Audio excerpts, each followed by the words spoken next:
ஜோதிட நேயர்கள் அனைவருக்கும் வணக்கம். இன்னைக்கு நம்ம சேனல்ல என்ன பார்க்க போறோம் அப்படின்னு பார்த்தீங்கன்னா, ஜூலை 29ஆம் தேதி ஆடி 13ஆம் நாள் ஆடி மாத பௌர்ணமியானது வருகிறது. இந்த பௌர்ணமி பார்த்தீங்கன்னா மற்ற பௌர்ணமியை கம்பேர் பண்ணும்போது ரொம்ப ரொம்ப ஒரு சக்தி வாய்ந்த பௌர்ணமி அப்படின்னு சொல்லுவாங்க.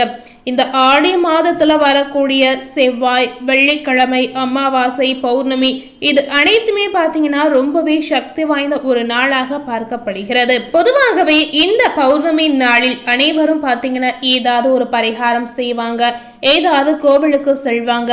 ஸோ இந்த பௌர்ணமி நாளில் நாம என்ன செய்தாலும், என்ன நினைத்தாலும், என்ன வேண்டுதல் வைத்தாலும் அது நிச்சயமா நிறைவேறும் அப்படின்னு சொல்லுவாங்க. அதாவது சந்திரனுடைய அருளாலும் சரி, சந்திரனுடைய பார்வையாலும் சரி, நாம மனதார நினைத்து வேண்டும் பொழுது நினைத்தது நடக்கும் அப்படின்னு ஐதீக ரீதியாகவே சொல்லியிருக்காங்க. சந்திர பகவானை இந்த பௌர்ணமி நாளில் நீங்க மனமுருகி வேண்டி கேட்கும் பொழுது கண்டிப்பா உங்களுடைய ஆசைகள் எதுவாக இருந்தாலும் சரி, கனவுகள் எதுவாக இருந்தாலும் சரி, அது பரிபூரணமாக நீங்க நினைத்தபடி நடக்கும் அப்படின்னு சொல்லியிருக்காங்க. இந்த பௌர்ணமியுடைய தாக்கத்தால் 12 ராசினியர்களுக்கும் பார்த்தீங்கன்னா அவங்களுடைய வாழ்க்கையில ஏதாவது ஒரு புதிய விஷயங்கள் நடக்கலாம், புதிய மாற்றங்கள் உருவாகலாம், எதிர்பார்க்காத விஷயங்களும் நடக்கலாம். இந்த மாதிரி உங்களுடைய வாழ்க்கையில என்னவெல்லாம் நடக்க போகிறது என்பதை பற்றி நீங்க விரிவாக பார்த்து பயன்பெறுங்க. ஸோ இன்று மேச ராசினியர்களுக்கு தான் என்ன நடக்க போகிறது என்று நாம பார்க்க போறோம். உங்களுக்கு பார்க்கறதுக்கு முன்னாடி இந்த ஆடி பௌர்ணமி என்று எப்படி வழிபடணும், இதனுடைய சிறப்பான பலன் என்ன என்பதை தெரிந்து கொள்ளுங்க. ஆடி பௌர்ணமி என்று சிவபெருமானுக்கு திரட்டுப்பால் அபிஷேகம் செய்து கருப்பு பட்டாடை, 100 முத்துகள் கோர்த்த மணிமாலை, கரு உமுத்தம் பூமாலை அணிவித்து மூங்கில் அரிசி பாயாசம் படைத்து வழிபட்டால் எப்பேற்பட்ட பகையும் விலகிடும் அப்படின்னு சொல்லியிருக்காங்க. ஸோ இந்த நாள் ரொம்பவே ஒரு மங்களகரமான ஒரு நாளாக இருக்கும் பொழுது இந்த மாதிரி சிவபெருமானுக்கு அபிஷேகம் செய்து இந்த மாதிரி ஒரு விஷயத்த செய்து வருவாங்க. ஒவ்வொரு மாதமும் பௌர்ணமி அன்று விரதம் இருந்து விளக்கேற்றி வழிபடுவதால் நற்பலன்களை அடைய முடியும் அப்படின்னு சொல்லியிருக்காங்க. ஆடி மாத பௌர்ணமியில விளக்கேற்றி நீங்க வழிபட்டு வந்தீங்கன்னா வளமும் நலமும் பெறலாம் அப்படின்னு சொல்லியிருக்காங்க. இந்த பௌர்ணமி விரதம் எப்படி இருக்கணும் என்ற விஷயம் நிறைய பேருக்கு தெரிவதற்கான வாய்ப்பு கிடையாதுங்க. ஸோ தெரியாதவர்கள் இருந்தீங்கன்னா தெரிந்துக்கோங்க. பௌர்ணமியில பொதுவாக அம்மன் வழிபாடு மேற்கொள்வாங்க. அம்மன் கோவில்களில் சிறப்பு பூஜை செய்யலாம். அம்மன் கோவில்களில் விளக்கு பூஜை கூட செய்வாங்க. ஒரு சிலர் பார்த்தீங்கன்னா அன்னதானம் கூட செய்வாங்க. பௌர்ணமி அன்று விரதம் முறை கண்டிப்பா கடைபிடிக்கலாம். பகல் முழுவதும் உணவு உண்ணாமல் விரதம் முறை கண்டிப்பா நீங்க மேற்கொள்ளலாம். அது மாலையில் பார்த்தீங்கன்னா கோவில்கள் அல்லது வீட்டில் வழிபாடு மேற்கொண்டு உணவு உண்டு நீங்க உங்களுடைய விரதத்தை நிறைவு செய்து கொள்ளலாங்க. இந்த வழிபாட்டின் போது அம்மன் குறித்த பாடல்களை நீங்க மனதார படிக்கலாம், இல்ல பாடல்களை நீங்க கேட்கலாம். இந்த ஆடி மாதத்தில் பௌர்ணமியானது பொதுவாகவே உத்திராட நட்சத்திரத்தில் வருகிறது. ஆடி பௌர்ணமி அன்று திருமாலை வழிபாடு செய்வது இன்னும் சிறப்பாகவே சொல்லியிருக்காங்க. அன்றைய தினத்துல விளக்கேற்றி வழிபட்டீங்கன்னா நினைத்த பதவி உங்களை தேடி வரும் அப்படின்னு கூட சொல்லியிருக்காங்க. குடும்பத்தில் வளர்ச்சியும் அமைதியும் அதிகரிக்கும், புண்ணியங்கள் சேரலாம். இந்த நாளில் கிரிவலம் சென்று வந்தால் என்ன நடக்கும் அப்படின்னு பார்த்தீங்கன்னா, பொதுவாகவே பௌர்ணமியில் கிரிவலம் செய்வது சிறப்பானது. மலையினை சுற்றி வருவதால் மனதிற்கு அமைதியும் உடலுக்கு ஆரோக்கியமும் கிடைக்குங்க. கூட்டமாக பாடல்களை பாடிக்கொண்டு சுற்றும் போது ஆன்ம பலமும் தேக பலமும் அதிகரிக்கும் அப்படின்னு கூட சொல்லியிருக்காங்க. ஸோ இதுதாங்க இந்த ஆடி பௌர்ணமியோட சிறப்பு. இந்த நாளில் நீங்க இந்த முறையில் வழிபட்டீங்கன்னா கண்டிப்பா நீங்க நினைத்த விஷயம் நிறைவேறும் அப்படின்னு சொல்லியிருக்காங்க. இந்த ஆடி பௌர்ணமி நாளில் இருந்து மேசராசினியர்களுக்கு என்ன பலன் கிடைத்திருக்கு என்பதை இப்ப நீங்க விரிவாக பார்த்து பயன்பெறுங்க.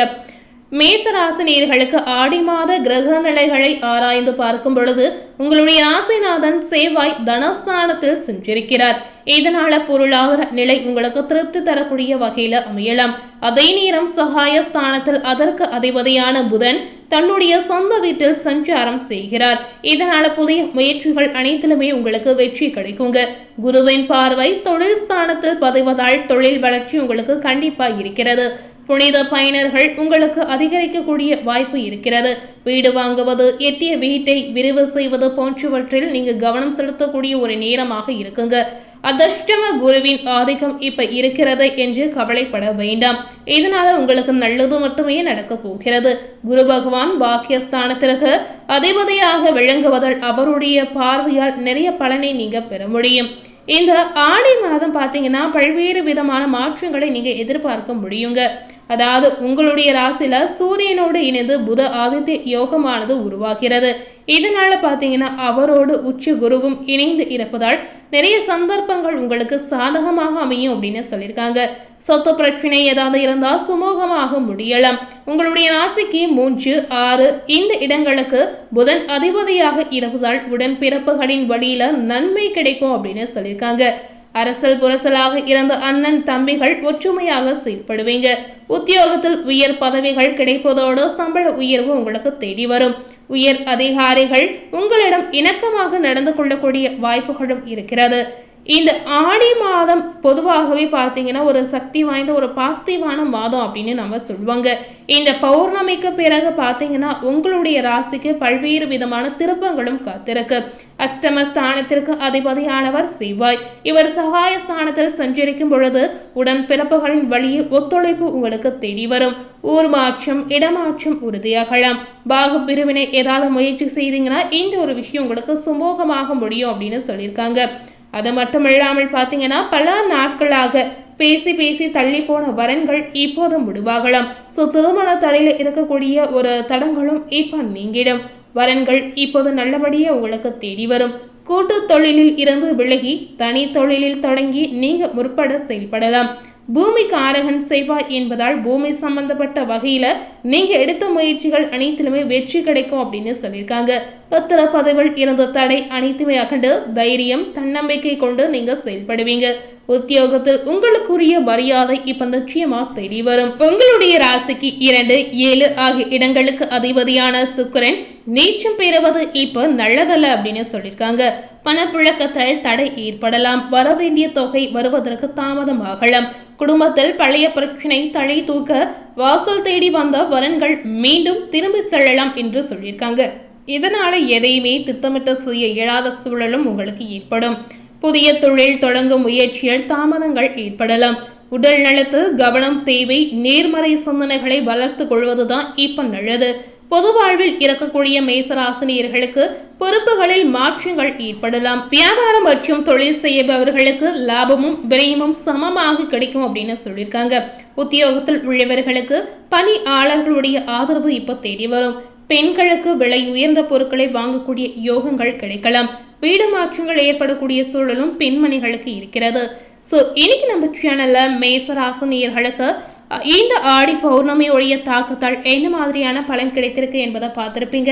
மேலும் இது போல ஒரு புதிய தகவலை தெரிந்து கொள்ளணும் அப்படின்னு நினைத்தீங்கன்னா மறக்காம நம்ம சேனலை சப்ஸ்கிரைப் பண்ணி பக்கத்துல இருக்கக்கூடிய பெல் பட்டனையும் மறக்காம பிரஸ் பண்ணிடுங்க.